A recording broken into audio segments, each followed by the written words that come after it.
Install Android 10 on Oukitel C11 Pro via LineageOS 17.1 GSI Treble ROM.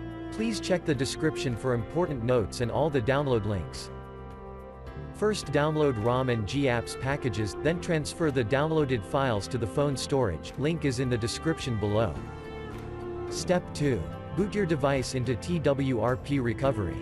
Once in TWRP, click on Wipe, Advanced Wipe, and select the check boxes, as shown in the image, excluding internal storage. Step 4. Swipe the button to wipe the device. Step 5. Go back to the recovery main screen, and tap on the Install button. Step 6. Navigate to the storage, and select the ROM zip file. Step 7. Finally, swipe the button on the screen, to install ROM file. Step 8. Flash the GApps zip package, in the same manner. Step 9. After GApps flashing completes, select Wipe Cache and Dalvik from bottom left side of screen, and swipe to wipe. Step 10.